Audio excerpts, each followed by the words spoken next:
Kid,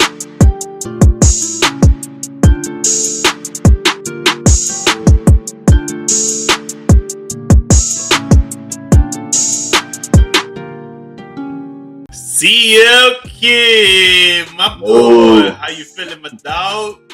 Good, brother. Good, brother. How's it been? Good, man. You know, moving back down south, close to the family, the friends. It's been feeling good. It's been a good 2 months, man. It's been a little while since we've been on here, but, you know, yeah, you need further from the friends. You need further from you for sure, 100%. You know, we gotta link up. We gotta do one of those golf days over there in Orlando with all those damn golf courses. We gotta hit up at least one time. Yeah, exactly. They need somebody out there shooting over 100.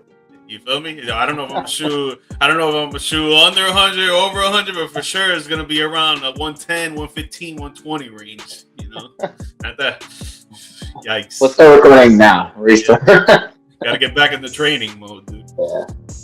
Guys, welcome back to another episode of the G Perspective. It's been a little while, man, but I'm glad to be back on.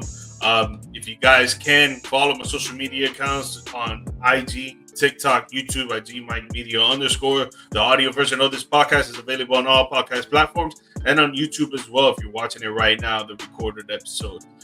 Today is March 5th, 2026, man, Thursday. We got a lot of NBA, man. We got like 20 more games of the NBA regular season left. We got postseason coming up, man. So we're excited about that. We're going to get into a little bit of talks of who's about to return, make a great return for CL Kids team over there. Yeah, with the Boston Green. We got a couple of trades that just happened in the NFL that we're going to get into now. And then, man, a stunning challenge coming from one of the WWE superstars to an NFL X-star.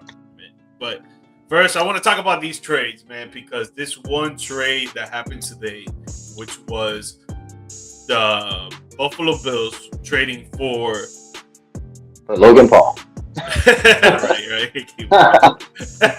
Technical difficulties right there. Right? Imagine him playing football. You think that'll be able to happen? You think he'll be good enough to go out there and play? I know we're gonna talk about that more, but just answer that. Nah. Okay. So the Buffalo Bills traded for DJ Moore, man, and what they got was a 2026 fifth-round pick, DJ Moore, and then the Chicago Bears got a second-round pick of this year's draft. You know, there's a lot of things looking forward to on both sides for this trade. It's good for Chicago in some sense, and it's good for Buffalo in some sense. I wanted to get your ins and outs about it. What do you think that this is going to do for the Buffalo Bills right now? We'll talk about the Chicago Bears later. I think this kind of just puts them in the same situation they've been in each year as Josh Allen's progressed. Like, they always seem to have a solid one, you know, but then they fill 2 and 3 wide receiver roles with, you know, not guys that are bad or anything like that, but just not stars or anything where you have something like a Higgins and a Chase or anything like that. But it is a great pickup. I do think they needed to do it, even if they were to follow up and draft a wide receiver, you know, high, whether it's first round, I don't care. This offense needs something, you know, right? Diggs is gone. He obviously had this year with the Patriots, and we'll get into that. Beyond that, you know, kind of a swing and a miss on Coleman. I don't really think he's all that bad, but, you know, they have their issues, and GM's already said it, you know, where they don't feel like they've gotten what they need out of him. You know, Shakir looks good. I think, you know, Shakir and having him and Jim together, I don't think DJ Moore is like a true one, or he's just going to come out and dominate or anything like that. He put up the stats of a true one. Kind of like what you see with, and I'm not saying he isn't, but like when you see what Pickens did for obviously Dallas for you guys, where he was like a one-ish kind of person over in Pittsburgh, but then you get the right system, you get the ball, you got another decoy player, even though, yeah, there was injuries there. Like, he looks like a one now. So, you know, it could be that kind of thing here for him as well, DJ Moore with Josh Allen. Of course, they throw the ball just as much as anybody in the league. But I love what they have going on in terms of fixing that problem. They do have some other issues, and, you know, I think Josh Allen is amazing. I'm not focused on the one bad throw at the end of the game or any of that nonsense like a lot of people do. So I like to trade for them. I like to trade for Chicago, clear up some cap space, get them in a good position because they're a young building team and they're looking pretty good. And, you know, you only got so much time before you got to pay a lot of people there. So good move to get ahead of that early. And overall, I think it's kind of a win-win. Yeah, definitely. I think it's a kind of win-win too with just Buffalo side of things, right? I think it's very good for them bringing in a wide receiver one. They haven't had a wide receiver one in the last 2 seasons after Stefon Diggs left, 2, 3 seasons. Correct me if I'm wrong. There after Stefon Diggs left, there was a void that needed to be filled, and it was never filled. There was a couple tight ends that actually came up, Kincaid, Knox, one year that they actually filled in that spot. And sometimes not so consistently, but sometimes they were there for Josh Allen for them to do, their thing, try to get some touchdowns, try to get some targets, try to get some catches, yards after the catch, and all that. But that number one spot was still always a void. They drafted Keenan Coleman. They thought that he was going to be the guy that can fill in that role. His rookie year, he played pretty poorly until the end of the season where he started to pick her up. So they thought the sophomore year he was going to have a great sophomore year. Well, Josh Allen, obviously MVP caliber quarterback that can get him the rock and he could do his thing. But Coleman showed that he wasn't really that type of guy, and he's more of a true wide receiver 2, wide receiver 3 in that mix kind of deal. So you bring in a true wide receiver 1 and DJ Moore, and I think it's going to help out the rushing attack for Josh Allen, the rushing attack for James Cook, the misled for the defense. They're going to be like, dude, I don't know what they're going to run. Maybe they'll run this. Maybe they'll run that. Who knows? If you're giving more targets to a wide receiver 1 that he could probably get to anywhere from 6 to 10 catches a game, depending on how good they're playing offensively, I think it's going to help their offense all around, that it's already a star-studded offense, that it's already a really good offense. But the question for me is, what are you going to do about the defense? It seems like they're going to do nothing right now. Obviously, they got the draft. They got more time to sign free agents, make more trades, for sure. But right now, I felt like they should have addressed the defense more than the offense, in my opinion. Like, the defense has been their Achilles heel for the last 3 seasons. It hasn't been that type of defense that they need going into the playoffs, in the playoffs itself, and then every single offseason, they don't make more moves to try to improve it. Yeah, they brought Joey Bosa, but when it comes to the linebackers in the secondary, they're very, very piss poor. When it came to their rush defense, they weren't even that great either. They're in the middle of the pack of all the teams in the regular season. So it's like, I feel like they need to address their defense a little bit more. But, there's got to be more moves that are going to be made. But looking at what Chicago did, right? Obviously, giving up one of their star receivers. But they go and they still have some players, right? They got Roma Tuesday. He looked like a great wide receiver that for his rookie season. Last year, he kind of slipped off a little bit, but there was a new coach, new system they were running, and all that. So I'll give him the benefit of the doubt. Loveland, he looks like a number 1 tight end. He looks like a very good tight end that you can have on your fantasy team if you're about that life. If you're not, he's still gonna be good for the Chicago Bears. A little dump off, a little security blanket for them, and then Leonard Burden the third. The guy started picking up at the end of the season, which is why I feel like the Chicago Bears moved on from DJ Moore, because they know that Burden is going to be another one of their receivers is going to do well. Bringing that up, how do you see the Chicago wide receiver trio in this sense be good for them moving forward for their team? I think, as you mentioned, they showed late, in the regular season and in the playoffs that they were starting to come together and gel, not just with the new coach and the system, but just as individuals. And I really like what they have going overall. I think they finally, now that they have the right coach there, it's just being easy. When you have the right voice in the locker room, like leading the team, and they have a vision of what they want to do. He came in, he installed it. They reacted quickly. They struggled in the first half of the season, even while winning. They looked a little sketch at times on offense. But now they got through all that, and they look very, the Bears going into the playoffs, maybe in the last, let's say, going into the last 3 weeks of the season, they were still semi-pretender mode. They weren't really like a true contender. And I get it, that's fine. You're just young quarterback, you're just starting out, new coach, like you said. But they grew and they gelled so fast in those last few weeks and then into the playoffs that I wouldn't have been shocked had they had some miracles, but had they pulled it off and won a Super Bowl this year. They had that same kind of Bengals thing going on with the Joe Burrow Super Bowl run where everything started to click as the season progressed. And like you said, that makes a guy like DJ Moore, where you want to save money, a little less valuable. So you can cut him, trade him, do whatever, and still have the money to build the rest of this team. So I think they have the right coach for that direction to utilize that money, because a lot of teams will cut players, not just in football, in any sport. They'll save money, they'll make things like that, and then they do nothing with the money. They have no direction. They have no voice that works. They're already a struggling team, and they're just, like Sacramento Kings. Like, they're bad forever because they just keep repeating the same mistakes over and over again, regardless if they have the money or not. I think the Bears are starting to have the right organization, other than this whole Indiana thing. But, they're starting to have the right organization all around, especially with Caleb Dare, a young talent. So I love what they have as well, just like you mentioned.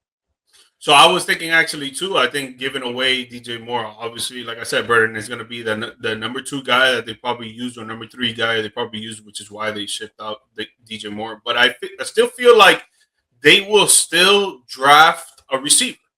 What do you think? I can see that. It's not like this team needs a lot of stuff, which is odd, because you look at when Cincinnati, as I mentioned, did so well on that run. Like, they had a lot of good veterans on defense, but if you knew and you watched the Bengals, you knew, like, that was nice, but these guys are getting old on defense quick, and the offense is going to continue to be good, but that's knocking on the door. That's in the mail. You look at Washington, when they look good with, Jaden Daniels in that first year. That was nice, but you saw that secondary getting sliced up and things like that going on throughout most of that season as well, so they had some issues on the back door. I don't feel like the Bears have a lot of big gaping holes that are so, like, you need to fix this, like, across the board. I think they have a lot of stuff where they could take a draft like this and get another receiver and really make that offense secure. And then fill, it is a deep defensive draft, especially in the trenches. And then fill those kind of positions, in the second round, third round, fourth round, whatever it may be, and maybe sign one other guy. And they'll be in a position to look great instead of a team that looks great for one season and gets exposed the next. Mm-hmm.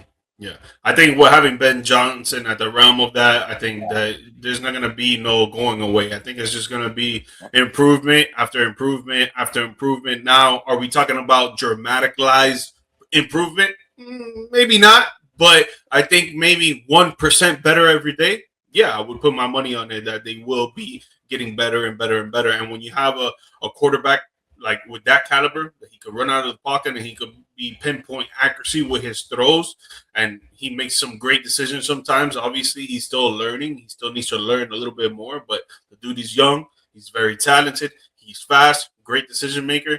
I think they have a good franchise QB right there, and then everything else, you just start building around it. Yeah, that's something they haven't had in my entire lifetime. Yeah, chasing the quarterback. Not a Cleveland level, but chasing that quarterback. Yeah, no, facts. I think the last good quarterback they had was Jay Cutler, I would say. Yeah, that wasn't even.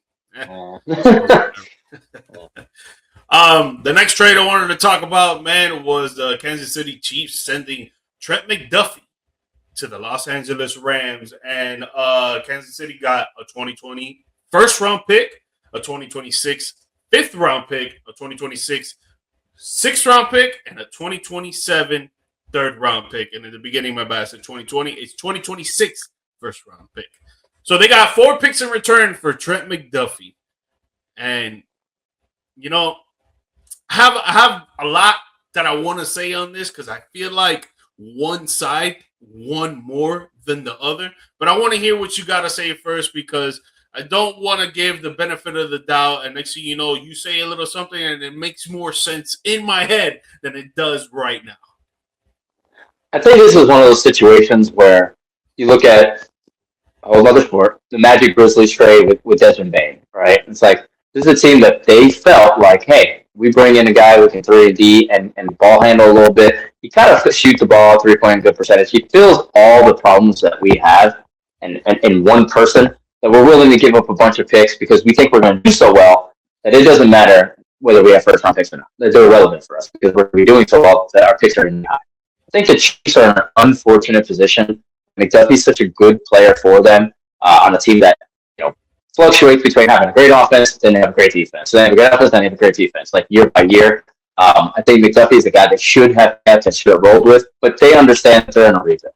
Like, this team needs to rebuild. They need to do stuff, and they need to do it fast because they want to keep that window open for Mahomes, obviously, and do whatever they can to get back into it. So they traded off for a bunch of picks. On the other side, I think the Rams gave up a lot of picks for that. And that's a team that's kind of aging. You don't know what Stafford's going to do on the following year. He's already committed to coming back. But I also get it. You want to really double down and make sure you get this one ring. So the Rams last time they won Super Bowl against my Bengals, unfortunately. That was a team that was willing to just, we don't care how old you are. We don't care where you go. We don't care about the money. We just want to get our ring. Give us one and it'll be worth it. I think that's kind of the approach they're going to do again here. They sold the farm. They know that they got a little clock behind them that they're going to have to rebuild soon and start to realize how much money they spent recently with how much talent's still going to be there within the next 2 years.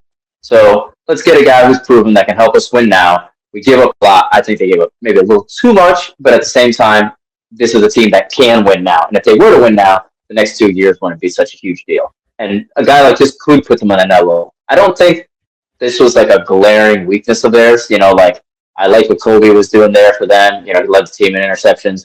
He looked good. He was a nice playmaker. I think they were middle of the pack defensive stats wise. They were like 19th in the league in terms of passing yards. But if you saw, they mentioned 100 times during the playoffs that this was a team in situational third down, fourth down and goal, second half of the field goal range. They were one of the best teams defensively in the pass defense. So I don't necessarily think this was the guy they needed to go all in on and give up a lot of their picks. But at the same time, if they feel so confident in the offense, and they have weapons everywhere, that they feel like let's just get this defense where we want it to be and take our chance, roll the dice. And for the Chiefs, give up a good player. It sucks that he progressed so well faster than the rebuild, but you need more assets than you do a single player on defense.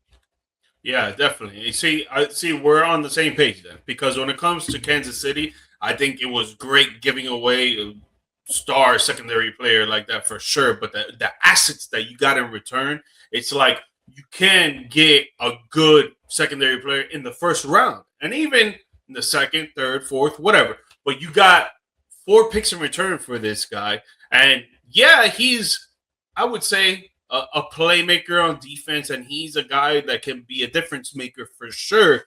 But when you're getting 4 players in return, in essentially for him, I think it's a more of a win-win for you than it is a win-lose for you. But when it goes to the Los Angeles side, it's like, dude, you guys are giving up so much young talent for this guy, and I know that you guys don't want to win now, but is he going to put you on that path to the Super Bowl and be that difference maker to actually get you to the Super Bowl? And then on top of that, try to win it, right? I think it more needs to be addressed on the defense for sure. If that is what they're going towards and they're probably going to make another trade, then I think, yes, this is a great opportunity and a great stepping stone in that direction, for sure. But if you're just going to stop here and get this one secondary player when you got some other pieces that you need to fill on that secondary, I think it's kind of a miss, in my opinion, when you could have used these picks to try to get 2 or 3 secondary players and try to get them to maybe not the same caliber as Trent McDuffie, but at least close to it, and at least try to give them that trust and that belief that they can be that type of player to be the difference maker for them going on this long run. But with that being said, do you think Trent McDuffie will be that guy to lead the secondary and to lead the defense as well, even though they got Jared Verse, they got other key players there that they can lead themselves? But speaking on just the secondary, is he going to be that guy to lead them to going to get wins, to stop teams from getting so many points on the passing offense and try to get them to the Super Bowl? Is he going to be that guy? I don't want to say no, right? Because I've seen like Stefon Gilmore and people like that just plug in and make a huge difference for a team that you didn't really pay attention to the secondary in a bad way. It wasn't like, man, they need a secondary piece, and then they added up. It's nothing like that. I don't think he's like the glaring fill. But I do think that defensively, a guy like that, will allow them to play a little more in the box, because now you have another trusted person in the secondary that you're not like looking over your shoulder, because they do have a lot of young talent. So, not that young talent, but young talent. So you have somebody, not that he's aged or anything, but you have somebody who plays like a veteran already, does well, can kind of lead, is a good voice.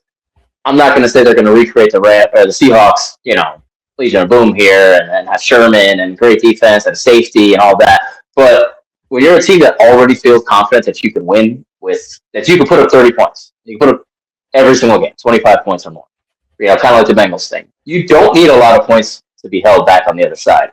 And I think if you saw, well, I'm sure obviously you did, you see the Rams Seahawks games, the two games, I think that's really the games that they're more concerned about. You're just doing this to beat the Seahawks specifically, because they feel like they could beat anybody. And I think they feel like they can beat Seattle. They just didn't. And that's unfortunate, but it is what it is. They didn't, in the games that they really struggled to play, you saw the first game, I think it was like both teams were under 17 points or something like that, 17-7. It was really tight defensive games.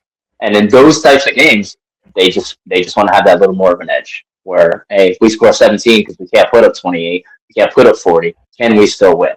And just coming short in those games against Seattle, I think is what they're at. Like, let's just close that gap, make it so that we don't have to score 30 points. We can't do too much more to help the offense because it's already stacked as it is. And defensively, we don't have a huge hole anywhere. But if we can add a little more veteran and close that up and trust the backside and then fill in the middle of the field with some draft picks or whoever, then hey, we go from there.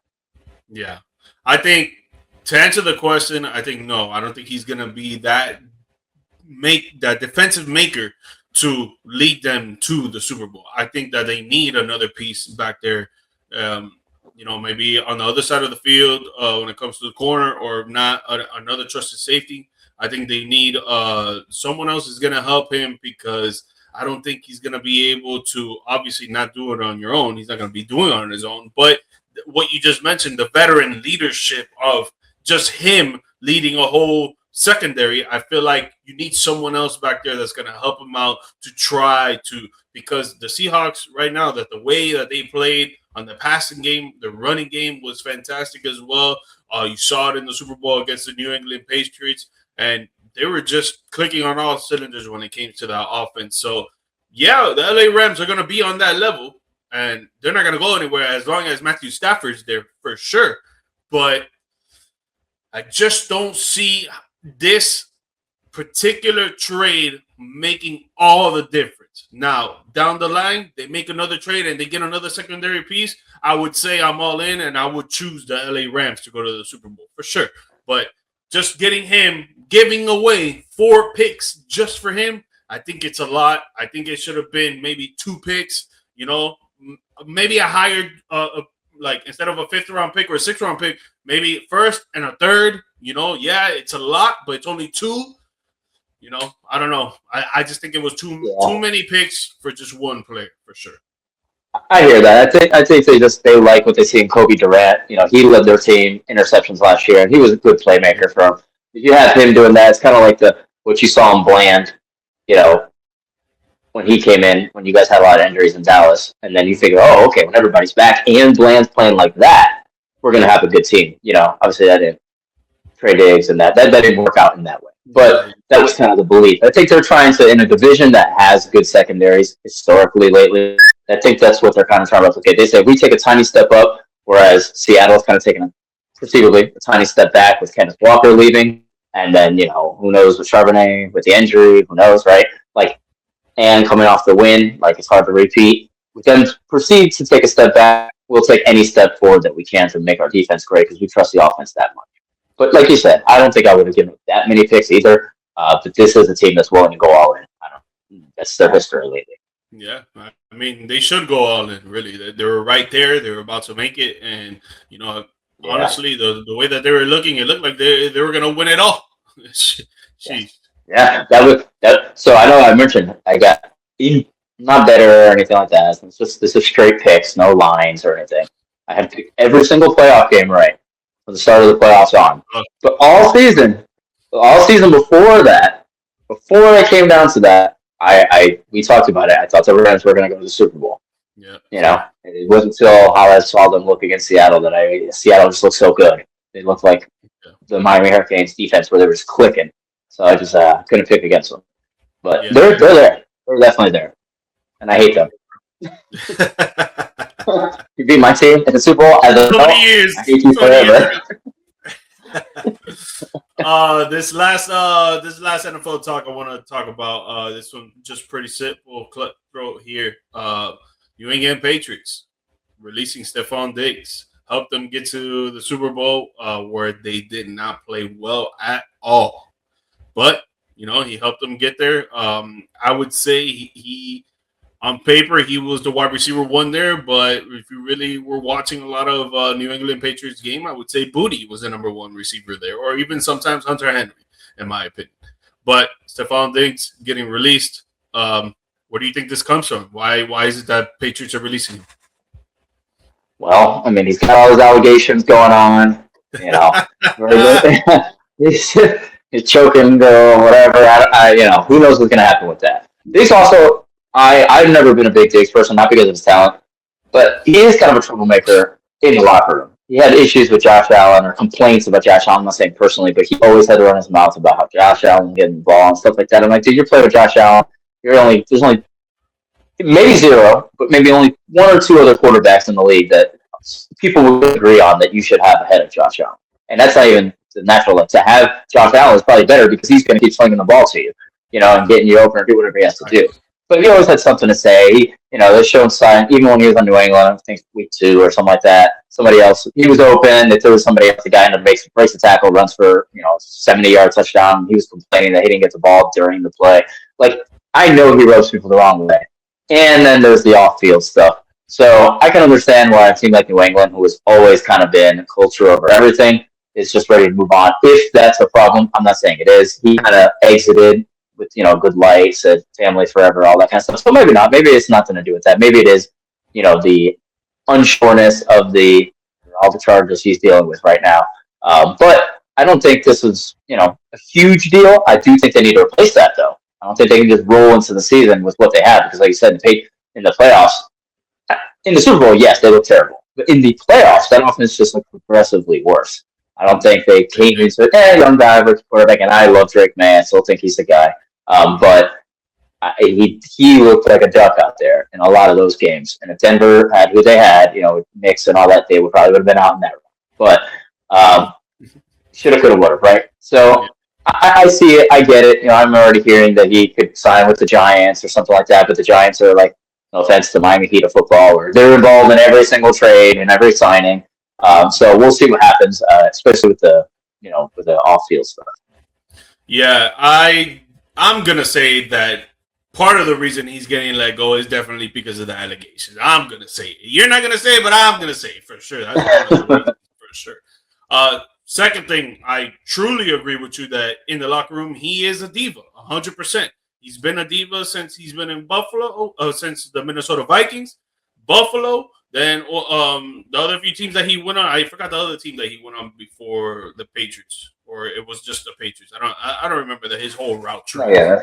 But the guy has definitely been a drama queen in the locker room, and I don't think he's ever going to stop being. And I think that's why teams let him go. Houston. There we go. Houston. Yeah. I think that's why teams let him go because they don't want to be dealing with that for sure. And I don't even think he's a true wide receiver one, right? So in this instance, I think that the Patriots are looking for a true wide receiver one. And then for the third reason on why they're letting him go is because of the fact that they're trying to get A.J. Brown.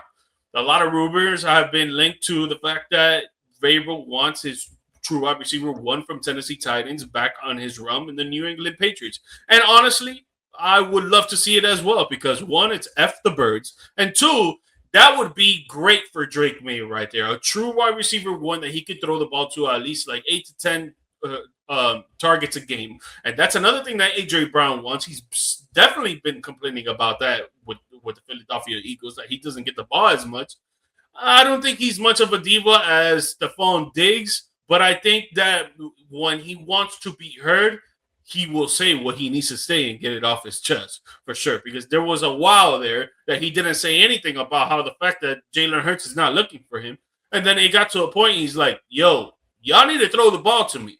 And then when they started throwing the ball to him, he started going off. But then again, they started to throw the ball to him less. So I think within New England Patriots, that's not going to happen.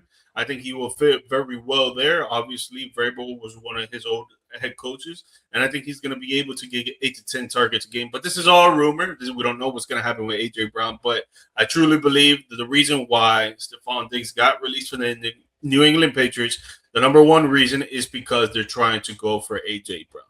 But in that sense, where do you think Stefon Diggs lands next? I'm going to say he's going to get one of those random Baltimore Ravens contracts. Okay. You know, they Ravens, Steelers, they like to do that kind of thing. I heard also, you know, maybe he can go to Tennessee because they're just willing to sign whoever they have to, just as a little patchwork thing for now. Dayball there, you know, he did well when he was with Dayball in Buffalo as coordinator. So that was actually, I think, his best season. So I could see that. If you're a kind of player like Diggs that wants to just be the person and not truly concerned, he just went to the Super Bowl. He didn't win it. He went there. He's probably just ready to make whatever money he can and be, you know, like I said, diva mode, be the star, be the face of whatever he can be, get all the targets he can, rather than sacrifice and try to make a playoff run and be on a better team. He just experienced that. He's probably ready to go back to being his natural self and being the guy with all the targets. So I could see him with Cam Ward there and Dayball, but I just can never really put it past. The Ravens and the Steelers sign guys like this all the time. So I guess I'll go with Baltimore. And I like the AJ Brown thing too as well. To New England, there's a lot of social media buzz on that in terms of who he follows and stuff like that, and his comments on podcasts. Yeah, well, it's funny that you bring that up because it's so wild to me how people are really looking at that stuff each and every day to see when a player unfollows a team or when a team unfollows a player. Like, yeah, like how do you even know to look for that? Because they look at it every day. They look at it every day. Yeah, like they go to their page and they're like, all right, are they still following the Philadelphia Eagles? Let me go check every day. So weird. And then you got to search every single team to see who they're following. Like, so weird. So weird. Yeah. But for me, I think Stefon Diggs will land on a team that needs a wide receiver too. I wouldn't say a contending team because I think a contending team can see the outside in when it comes to the locker room and the drama queen aspect, but maybe a team that needs a wide receiver too that will pay him less money than what he wants. He's not going to get the money that he wants. That's for sure. I would say the Miami Dolphins, Las Vegas Raiders, Atlanta Falcons, or the Washington Commanders. I think one of those teams would be a good fit for him when it comes to being a wide receiver 2 or wide receiver 3. He's not going to be on any of those a contending team, in my opinion. And yeah, he'll get maybe about 4 to 6 targets a game with any of those quarterbacks. And while the Miami Dolphins right now, they're rumored to try to get Mac Jones out of San Francisco, I think it would be a good connection there between them two. But I don't really think he's going to do much. He's just going to be a fill-in guy. And eventually, I would say 2-3 years, his name's going to really be diminishing from top 20, top 25 receivers in the league. Sucks to say, but the way that you carry yourself says a lot. Yeah, for real. Yeah. Let's jump to the hardwood, doggy, and talk about your Boston Celtics because I know you're excited about it. I know you're happy about it. Hey. JT coming back Friday against the Dallas Mavericks tomorrow. Most likely he's going to be on minutes restriction, but the guy's coming back from a torn Achilles that happened back in the NBA playoffs in the second round against the New York Knicks in Game 4, where he was going for a loose ball, and it looked like he just couldn't no more. He couldn't run no more. He just snapped, and he turned his back to the ground, was sitting on the ground, and he was just grabbing at his Achilles, and it looked like he knew right then and there. Yeah. But he's been on recovery mode. It looks like he's been working really hard to get back into the game because he misses the game a lot. I saw this one clip that he was talking to his doc, and he's like, "Doc, I ain't trying to be no role player. He ain't trying to be no role player." And that's what's up. Again, it's F Boston all the time, but Jayson Tatum, he's actually a really good player in my eyes. He's top 10 in my eyes right now in the NBA, and I think he's gonna be helping you guys a lot. But I'll let you go. I'll let you give your little speech there on how you feel about this, man.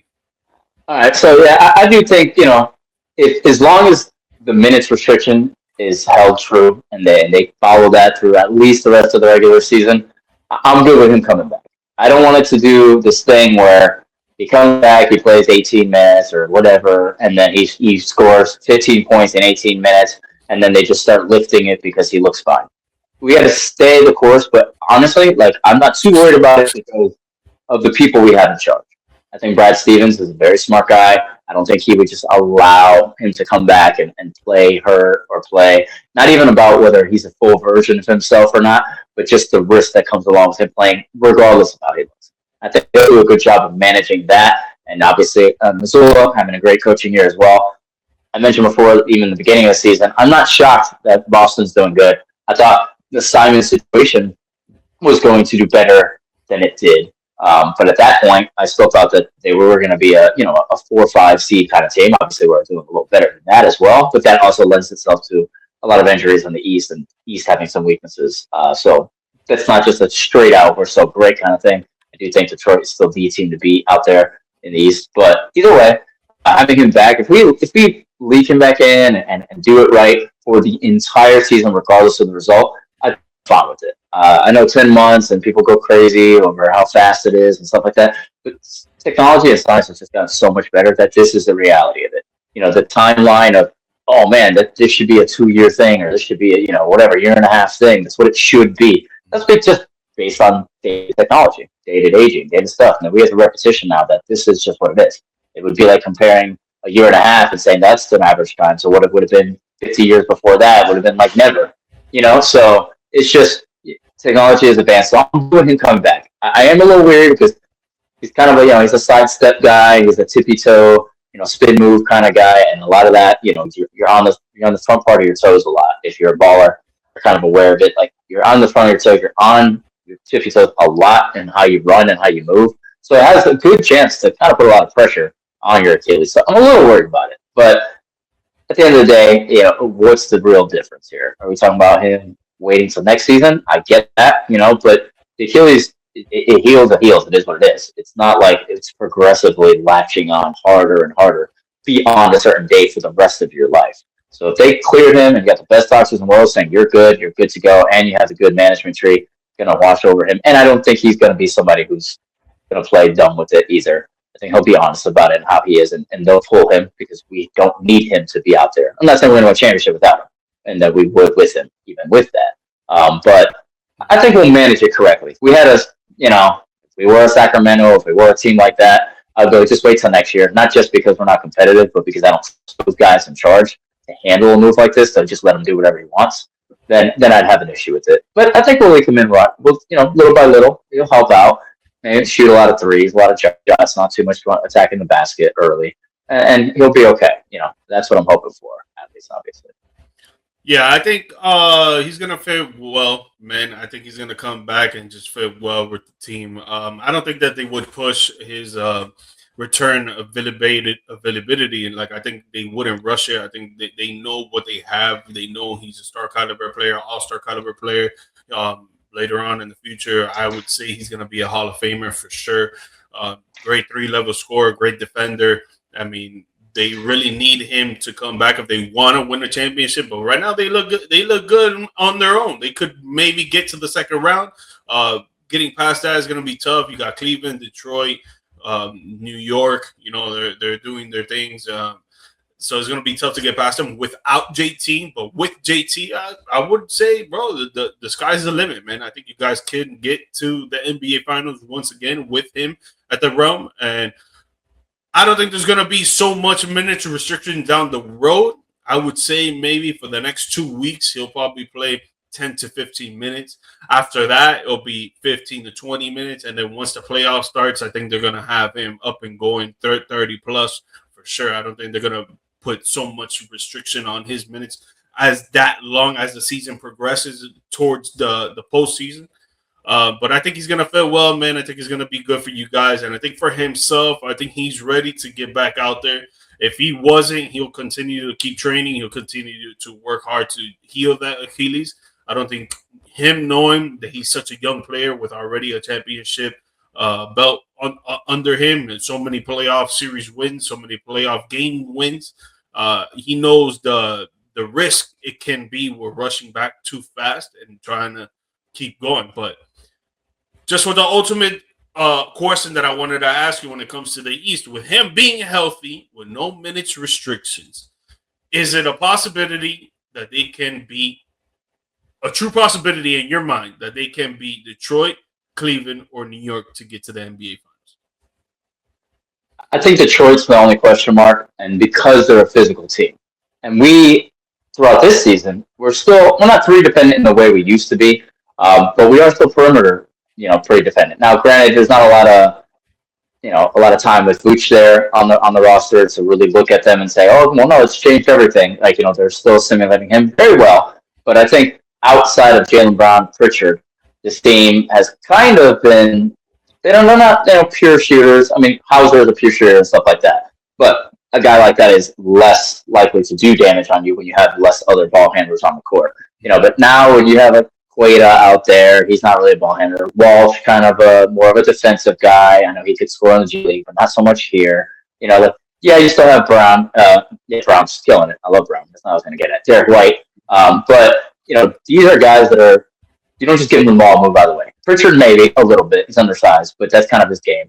But I don't think we have enough to beat Detroit because of their physicality yet. I can't say we won't because with Vooch, I don't know what this will look like yet. But I do think we have enough to beat New York. And I know he got injured in the series where he lost to New York, but they were making everything. And they played a gritty kind of defense on a team that was just shooting a bunch of threes constantly to our own detriment rather than attacking the basket and switching it up. No game plan. Mazzulla was so lazy as a coach at that time. Now he's coaching way better, way more balanced, way more dynamic. And the Knicks have kind of taken away their physicality under Mike Brown. And they become kind of what we were, but less. So they have a lot of weaknesses now. They're not as physical and gritty all the time. They have a roster for it.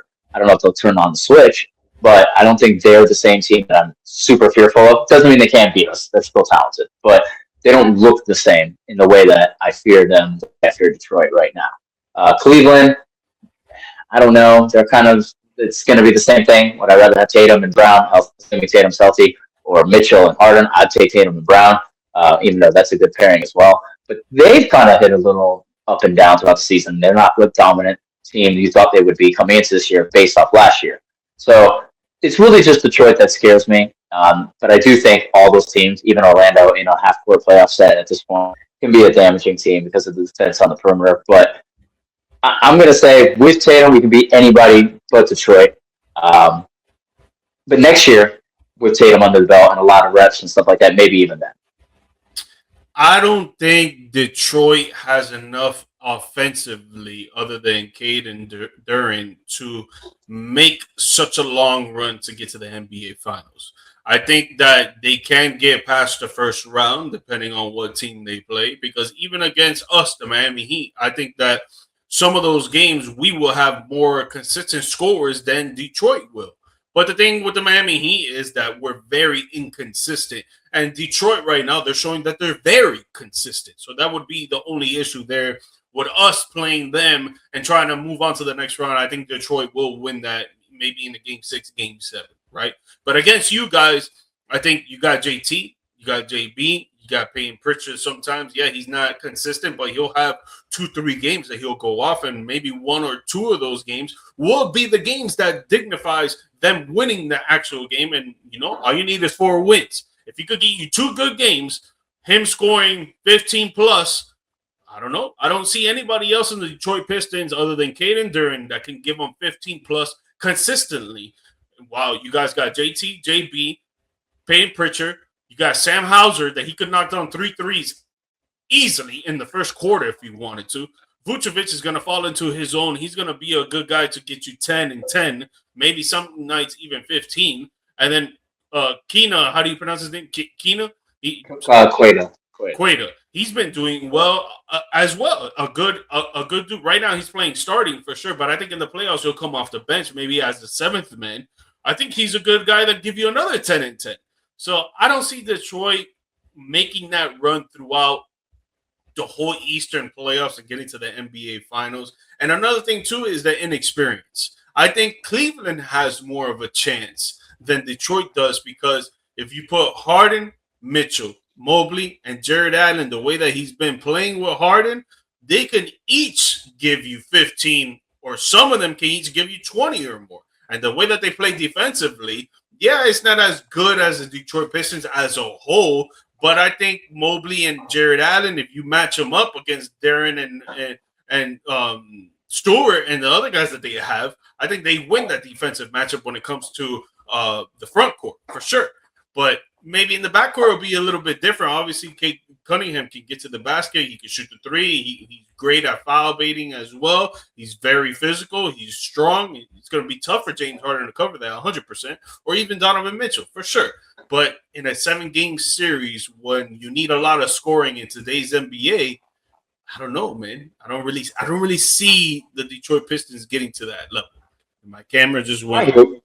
I hear you on that. It's just this.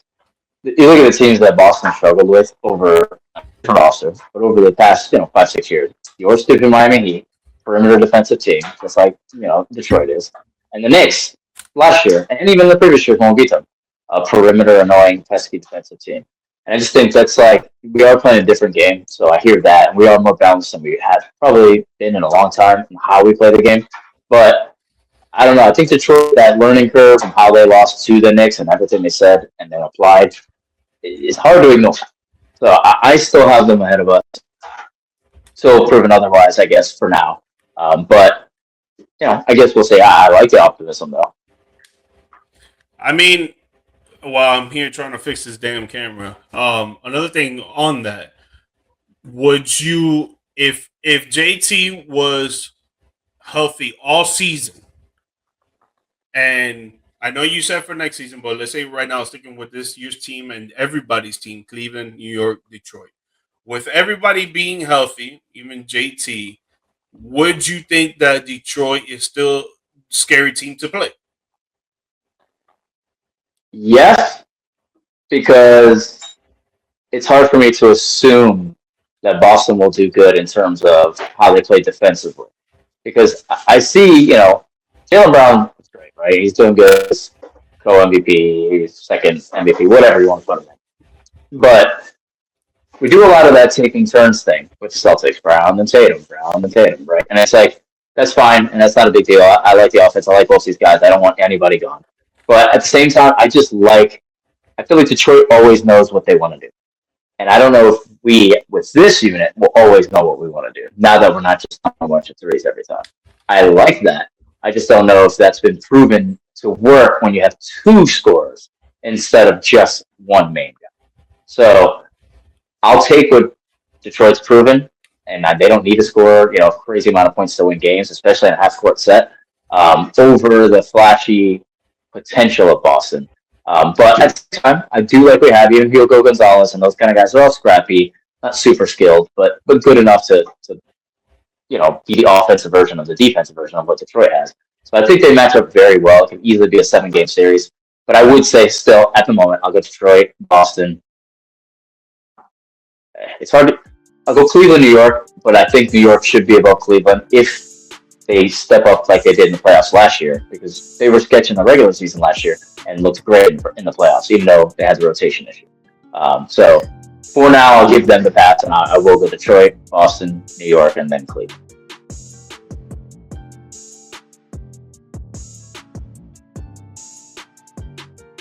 All right, sorry, folks. We had some technical difficulties there, and we doing stuff with the PC. You're troublesome sometimes. But we're talking about the NBA, and we were just talking about how JT's going to come back and play on Friday night against the Dallas Mavericks. Most likely he's going to be on minutes restriction.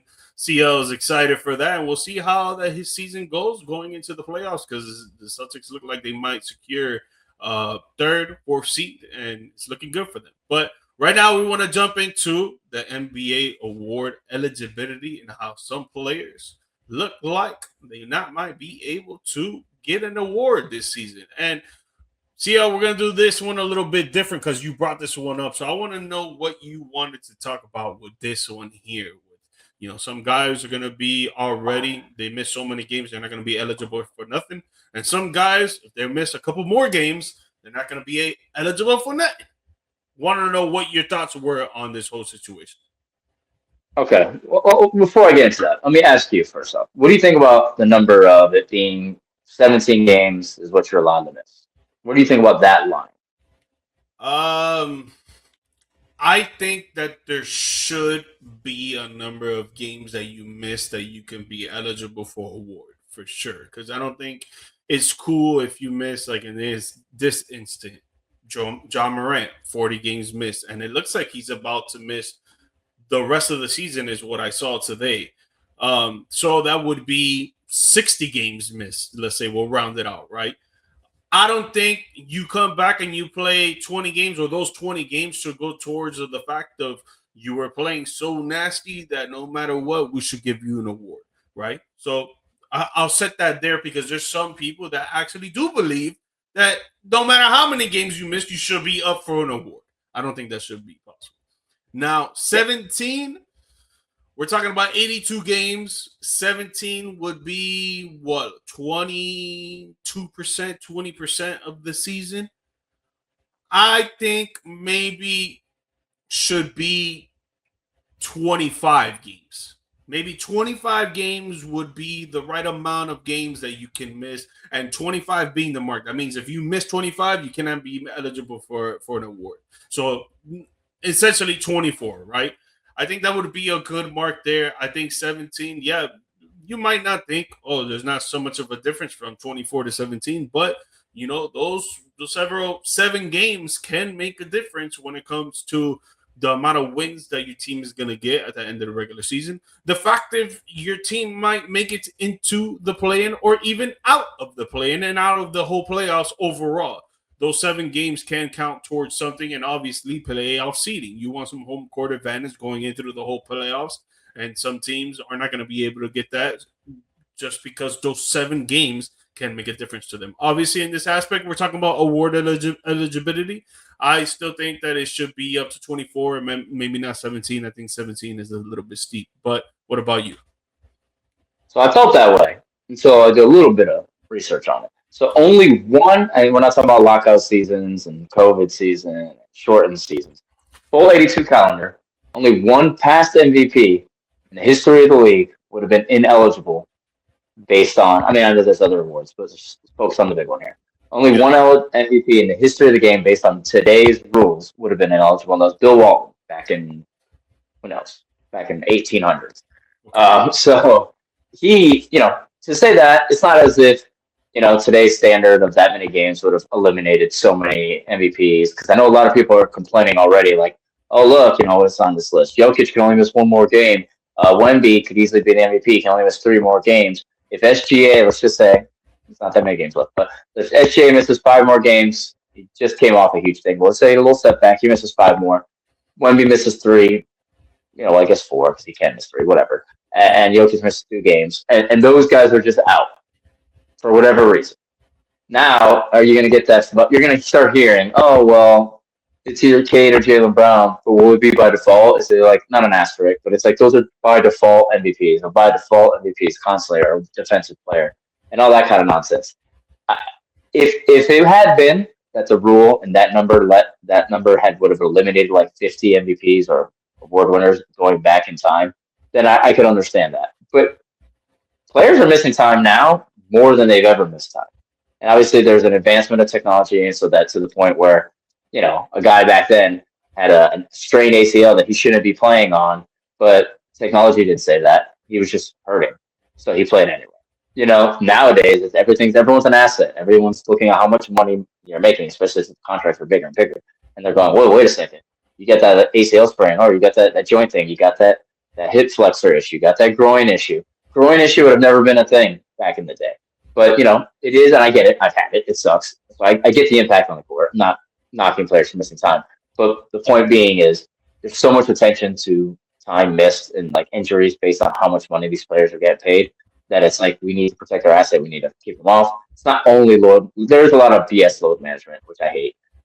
But I get why players miss more time now because the attention to detail is bigger and the amount of money is bigger. But again, I hear you. It is like going like 25 games. Like I want them to play too.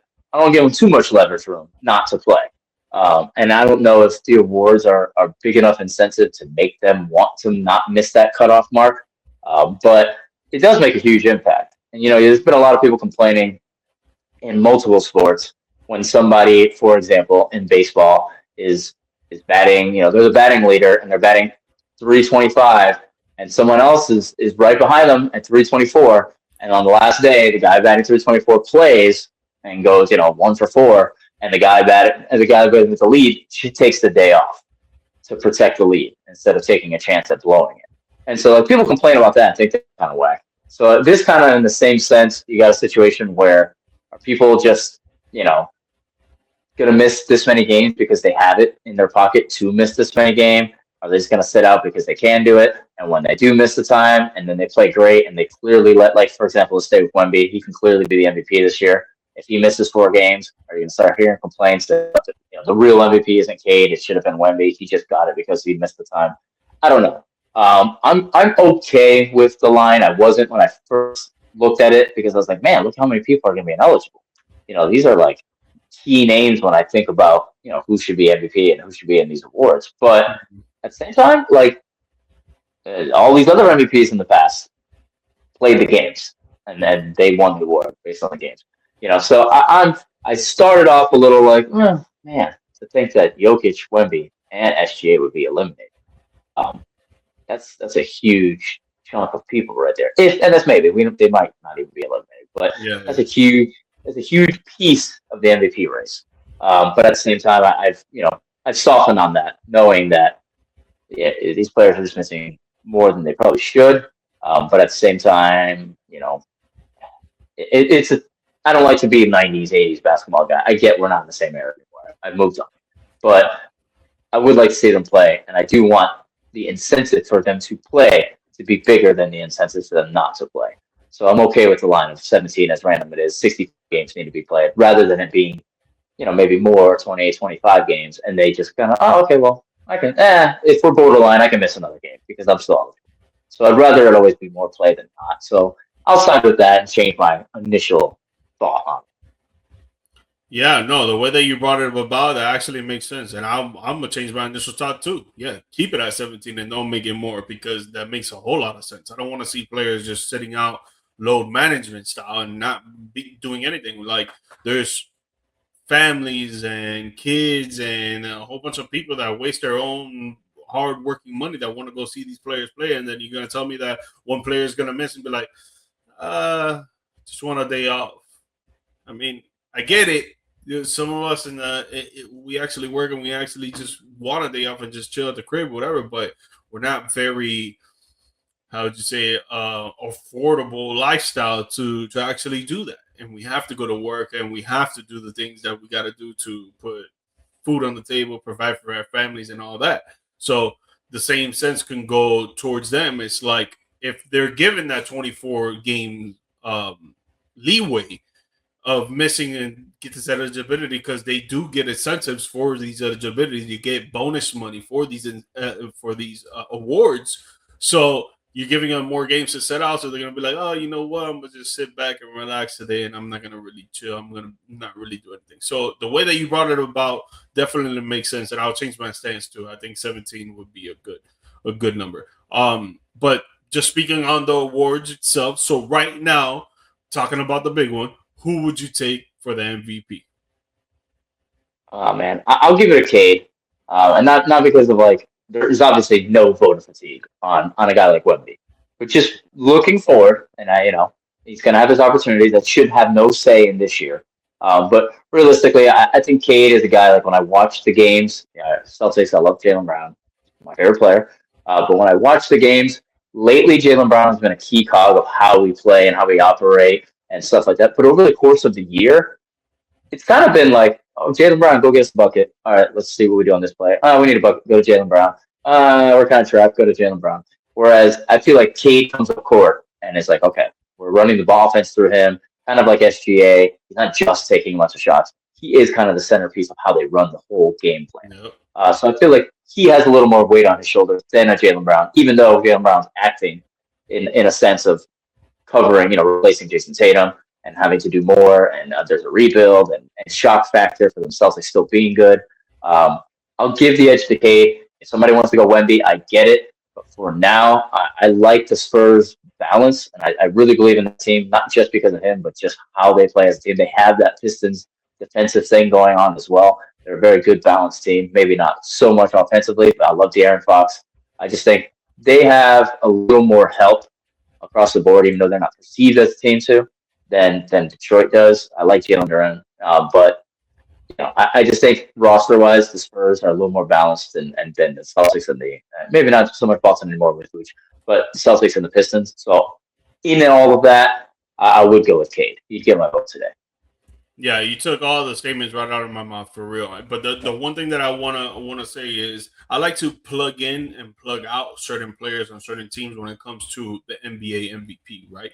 So if you take Kate Cunningham and you put him on the Celtics, and you take JB and you put him on the Pistons, I think the Celtics will be number one. While right now the Celtics are number 3, number 4, number 2, right? Something like that. They're still at the top. I think we're 2. What do you mean 2? I want us in there. Let me not disrespect you. Let me not disrespect y'all. Y'all number Barely, 2. But we're 2. We're number 2 right now, right? If you put JB on the Pistons, I think with the team, the roster that they have, I think the Pistons would be in play-in contention. If you put Cade, yeah. If you put Cade on the Celtics, I think they will be number 1. But obviously, the number 2, they're not that far behind. But with the roster construction is what I'm saying, right? Like with the players that Cade has around him right now, it's really tough for them to be relevant if Cade wasn't on that team. Throw in JB there. Yes, he's going to help them get more wins 100%. But do I see them being a number 2 seed right now where the Celtics are at with the roster that they have? Not with the roster that the Celtics have, with the roster that the Pistons have. I wouldn't see them at the number 2 spot in my eyes. Victor Wembanyama definitely deserves the award. Defensive Player of the Year as well. I think those two go hand in hand this season. But I agree with you there. I think that team is well-rounded, better than the Pistons, better than the Celtics right now at this point, defensively and offensively. That, yeah, they should be where they're at right now. A lot of people are surprised. Honestly, I don't know why they're surprised. They look great together as a unit. They move the ball. They attack the basket. They shoot the 3 ball. Defensively, obviously, Victor Wembanyama is that rim protector, but on the perimeter, they play great defensively as well. Not a lot of teams are scoring so high on them when you really watch the games and look at the stats.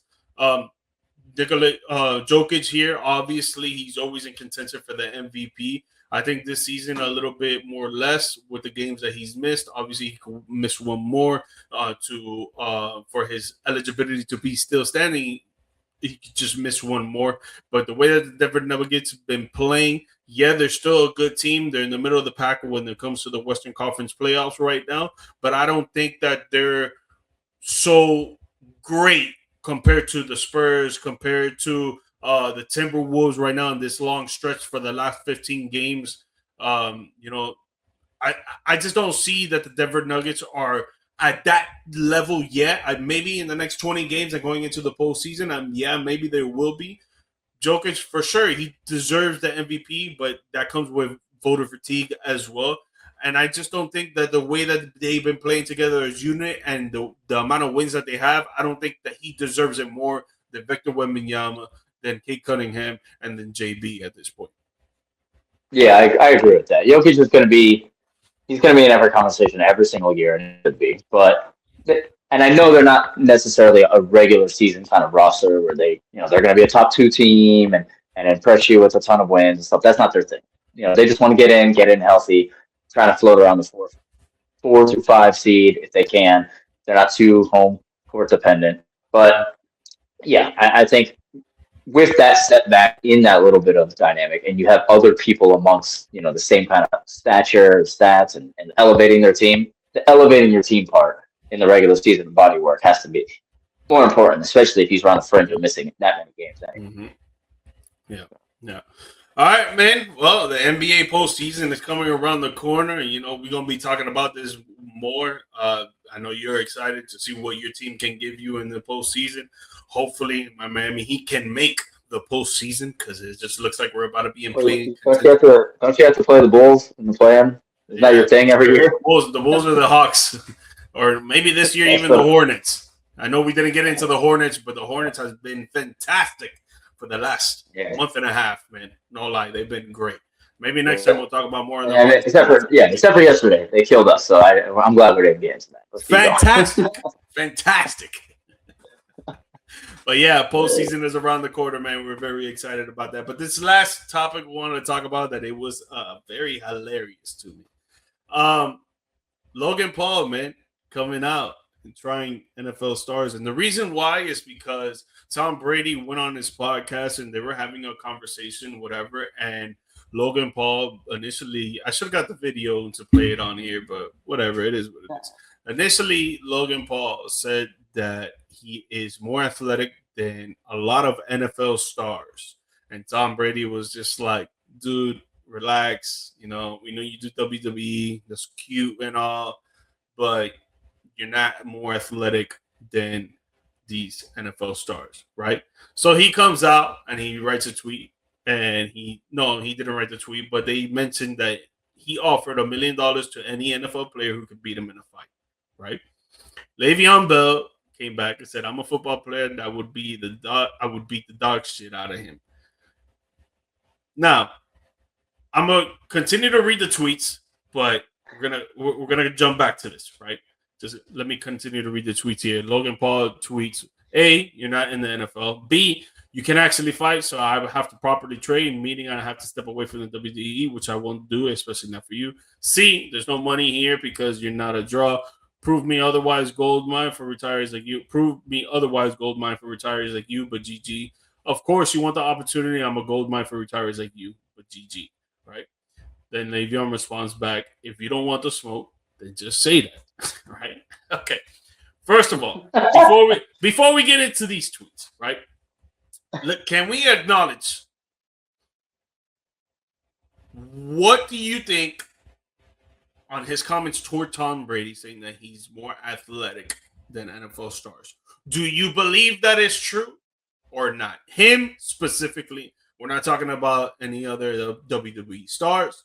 We're not talking about the whole organization of WWE and comparing it to NFL players. No, we're talking about Logan Paul and other NFL athletes. Is he more athletic than NFL athletes?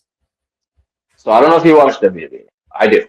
So I think that I used to. Okay, yeah, I did the same. Everyone, The Rock left. We all left. I kind of came back, right? So I'm back on it. But like, I think the thing here with the Logan Paul situation is what he perceives as athleticism. So being in the WWE, he's one of these guys that's like, all right, you get celebrities in the WWE, if you want to call them a celebrity.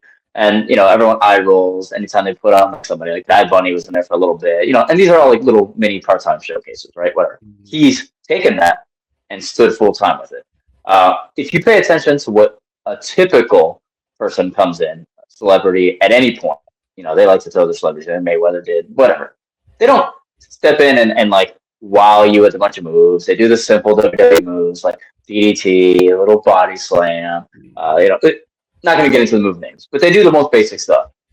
To his credit, this guy is jumping up, flipping, doing springboards onto the rope. Some Jeff Hardy and Matt Hardy Boys type stuff. But like next level. The stuff he is doing physically in the ring. I'm not saying he's like a great over WWE person. There's way other elements to it. You can do a 1280 backflip, whatever you want, and it can be amazing, and you could still not be the best wrestler.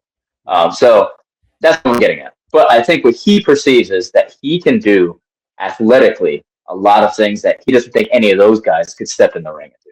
He doesn't think that they can walk the rope, do a springboard, do a backflip into a pile of stuff cleanly every single time the way he can do it. That's what he perceives as athleticism. Somebody like Brady is looking at football players and just thinking they're explosive to the ball as a defensive end. They're huge in the gym. They run this kind of speed. They have this kind of power, and they're fast twitch. And I get that, but that's not what he's saying he can do. I don't think he's saying he can do those things better than those guys. I think what he thinks is what he can do is more impressive athletically than what they can do. So I get his point. And eye-wise, I see that. I don't think he can play in the NFL. I don't think he can do any of the things NFL players can do better than them. He's not outrunning anyone as a receiver. He's not jumping off the line and showing his impressive strength on anybody at running towards a quarterback. He's not doing any of that. But I think what he thinks athleticism is different than what other people think athleticism is. It would be like a gymnast saying more athletic than Myles Garrett, or than Aaron Donald, or than whoever. And I get it because it's a different perspective. Now, as terms of fighting goes, he's not even the better fighter amongst him and his brother. I don't think Le'Veon Bell should go there because of, there is kind of a size thing and things like that. And I don't think he's even qualified to be considered a boxer to the point where, he should have that confidence. I think Jake Paul, even though he's whack and his stamina's down, he's not true, whatever, all that. Jake Paul would probably put away Le'Veon Bell because he's had enough credit and in-ring experience at this point, even if it's against lanes and against stuff like that, minus the loss, clearly, to say that he could probably outbox Le'Veon Bell or have the size to outdo him. These guys shouldn't be fighting. But Logan, he's not truly a boxer at this point. He is a WWE guy. So I think he's kind of an in-between. Right? He's in between. I do think he can say he's more athletic than NFL guys because he perceives it differently. But I don't think he can do anything those NFL guys can do better than they can. And I don't think he should be taking fights. I don't know how he would look in the ring against Le'Veon. I don't think he's ready to really be fighting, as he even mentioned himself. But it is hilarious to see in general. So, with the Le'Veon Bell thing, right? I think Logan Paul would win in this fight for sure. I think he would. So do I. Right.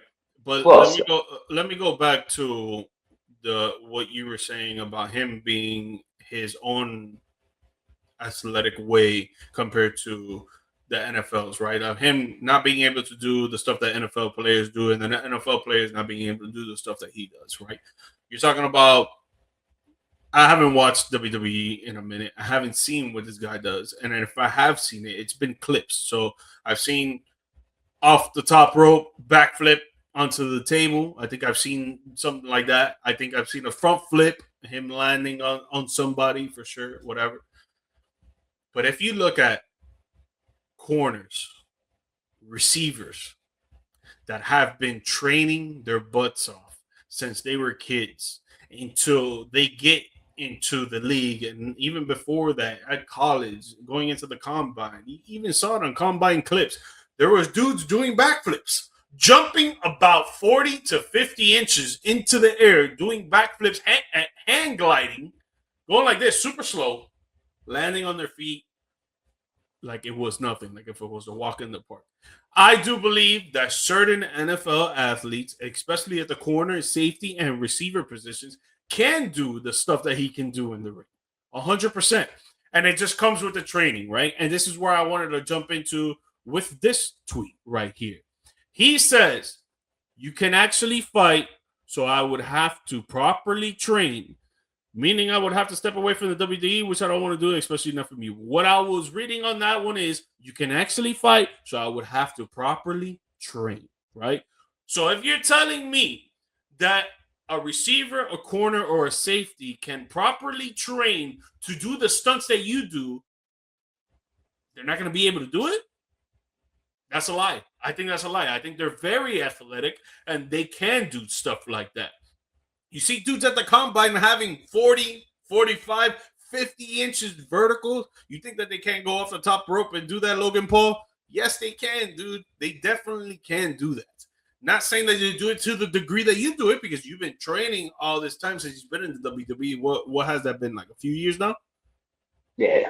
Yeah, so a few years now, you got a whole lot of training. So for sure, you're going to be better than them, 100%. I would put my money on you that they can't do the stuff that you're doing right now, right? But just like you said here in this tweet, you said it yourself, I would have to properly train. Yeah. Okay, so if these guys properly train, definitely they can do the stuff that you do. Now, on the other side, right? On the other side, and we're talking about a times table here, right? Let's say Logan Paul gets 3 months to properly train as an NFL athlete, and Jamar Chase gets 3 months to properly train as a WWE athlete. Who would you pick to do the stuff better than they would on the other side? So Logan Paul doing NFL drills, or Jamar Chase doing the hand gliding, flying off the top rope type stuff? hear you. I think Jamar Chase, obviously, because it just comes with. I think, but I think the separator there is that's not a test of athleticism. That's a test of skill. And I think, to his point, is the thing he's doing is pure athleticism, and it's not pure skill. And I think it's like NFL. Yeah, you can be a more athletic guy, but can I catch the ball? Can I do things? Those are skills. He's just looking at the athleticism because he's amongst people in his own industry. It's called that his industry, WWE, that they're not doing what he's doing. Now, where I think he's got the misconception is that there are plenty of guys in WWE who have the athleticism and the skill to do what he's doing. They don't do it because that's not the nature of wrestling. It's not, oh, I can do a 550 or I can do a double backflip. I should be doing it. Like, that's not how wrestling works. Your draw is different than just simply doing an impressive flips. Like, there's much more to it. There's never been a guy outside of Rey Mysterio in wrestling history that, because he does a lot of flips, and Jeff Hardy because that's more Daredevil stuff, not even the impressiveness of the flip. Like, other than like Rey Mysterio, that's doing stuff that makes you go, oh my gosh, that's a top tier wrestler. He should be WrestleMania. He should be a pay-per-view guy, whatever. It's mainly about your mic skill, your character building, in-ring storytelling, being able to still put out the moves and stuff like that. But you don't have to do that. He will never be considered by doing those moves. Even The Undertaker said, man, this guy does stuff that is incredible. There ain't no way in hell that The Undertaker in the wrestling world would say, I'd rather have a Jake Paul, Logan Paul career than an Undertaker career. That doing that move is irrelevant. So he's seen in a room of people who are athletic and big and giants and all this kind of stuff, not doing what he's doing and perceiving it as he's more athletic in that world than probably most of these guys. Whereas, like you said, the training for it, and that piece right there of that tweet is what's damning for him, because it's like, well, you didn't say that you could beat, this is like a today kind of thing, right? You're saying today I can fight anybody in the NFL. Yeah. So what if you're saying that today any NFL player to beat him, and that's the next thing. But I'm gonna let you go. That's presently you're saying that. We're not saying that if you gave every single NFL player 2 years of boxing experience that he still feels confident he can beat every single NFL player. He's using today's lingo. So you can't come back and then say today, I got to train for Le'Veon Bell because you can actually fight. No, that's not what you're saying. You're saying that today you could beat him. And now you're walking it back by saying that if you'd have to train for him.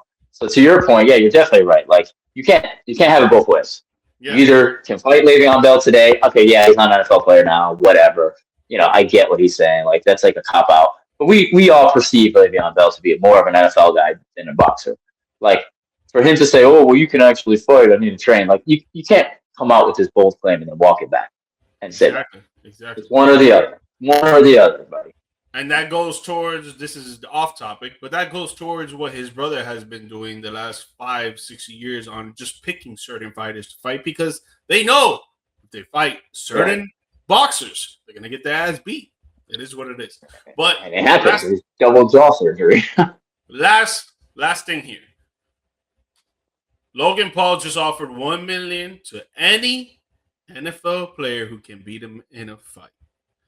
Is there any NFL player that can come to mind that can beat him in a boxing fight? Because that's what I'm guessing that's what he's talking about. A boxing fight. I'm not talking about a street fight or nothing like that. Yeah, but a boxing fight. A boxing fight.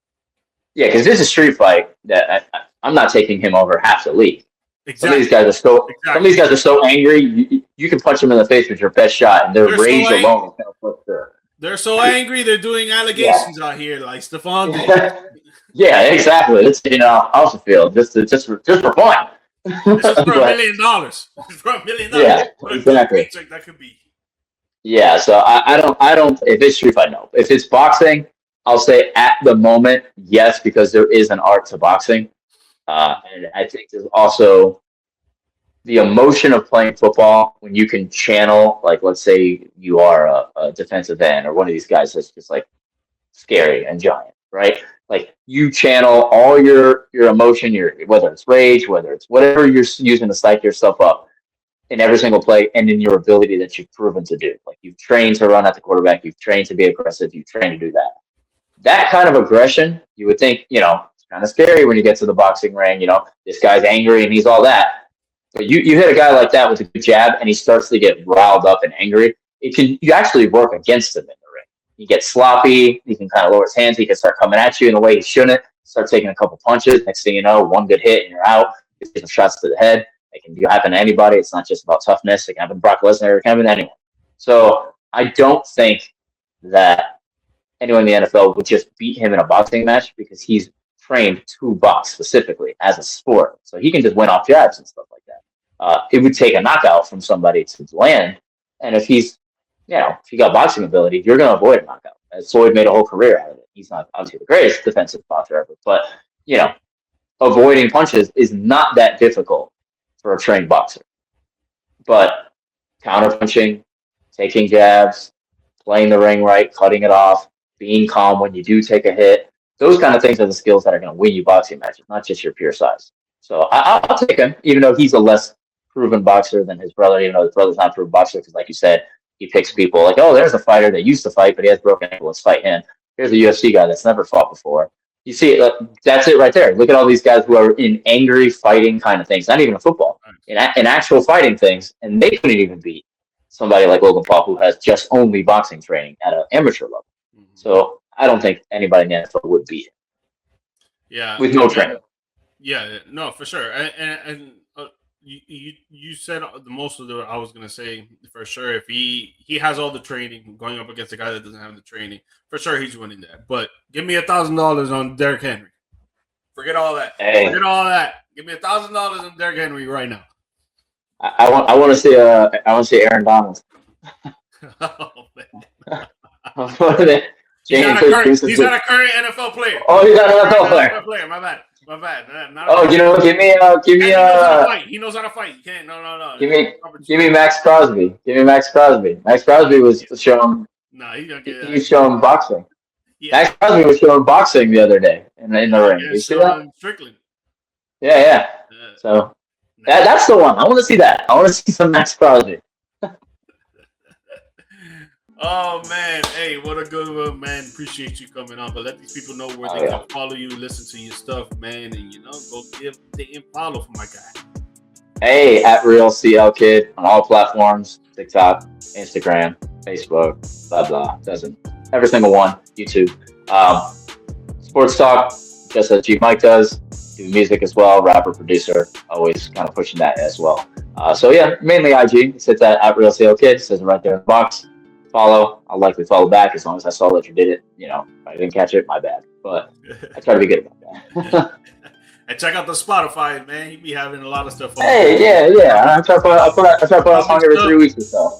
He be dropping stuff at least once a month. That's what I know of, for sure. Yeah, at least once a month. Yeah, at least once. About to put another song. I'm gonna record a song this weekend. There we go. Edit that. Always working, my boy. Guys, you know where you can follow me on IG, TikTok, and YouTube at GMikeMedia _, Twitter at George Mike Perez. The audio version of this podcast is available on all podcast platforms, the video version on YouTube. And if you guys are into sports gambling, I run a Telegram channel where we offer sports gambling splits daily to get you winnings from $20, $25, $50 to $100 a day while only paying $10 a month. And we have an affiliate program as well where you can make more money through the channel. You'll see the link pop up on your screen. And if not, just hit me up on one of my social media accounts, slide on my DM. We'll start a conversation on how we can get you on and popping, baby. See y'all. Thank you again, my dog. Have you back on soon, man. And F Boston. Oh, okay. Enjoy that playing, man. It's a great time.